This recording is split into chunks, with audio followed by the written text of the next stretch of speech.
Peace and blessings, family. What's up with all the daydreamers out there? Please live it. Don't sleep through this thing. So I want to challenge a specific doctrine or teaching from that many ministers use in regards to Israel conquering the promised land or going into the promised land, right?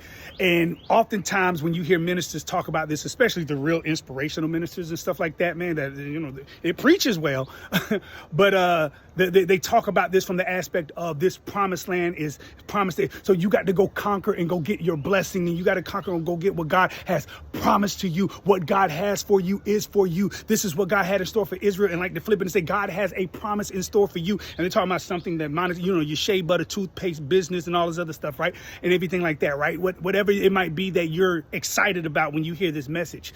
The thing is, do we really actually dive in and study that? So I want you to understand something true. God promised Abraham that that land of Canaan would be for his offspring.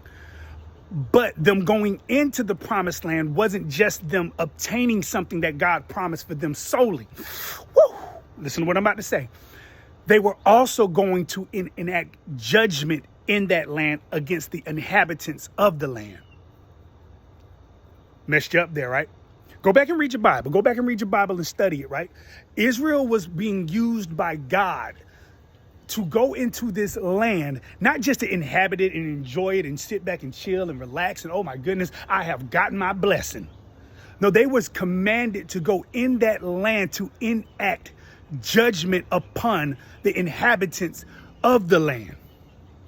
You see, when we teach this inspirational, feel-good gospel, and we teach this aspect of what God has for you, and when you get your promise, God is He's going to put you in a place of prosperity. But Israel was going into this land of prosperity to enact judgment upon the inhabitants of the land. Their objective was to tear down their idols, to tear down their altars. Their objective was to wipe all that stuff out, right? That was their objective. In the Christian world today, especially in our country, in America, it's God has a promise for you. God has set up something for you that what is yours, and you got to go get your promise from God.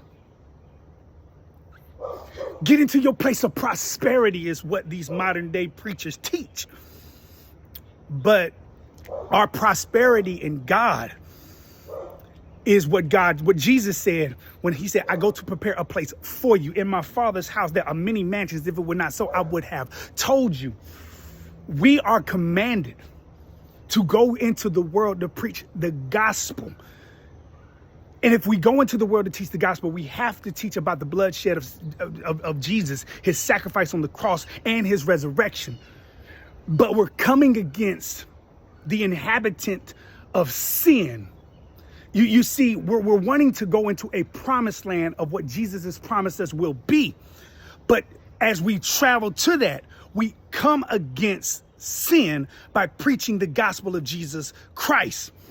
We've lost that focus because we've turned the message of God into a message of physical wealth and prosperity. Israel was going into the land of Canaan, not just to possess it for themselves, but to enact God's judgment upon the inhabitants of the land. As Christians, our main objective, our main goal, our main mission is to come against sin by preaching and teaching the gospel of Jesus Christ. So here's my last question to you guys. When was the last time your church really talked about the gospel? Because when was the last time your church really actually talked about sin? But let me go further. When was the last time you actually heard the actual word sin used at the congregation that you attend?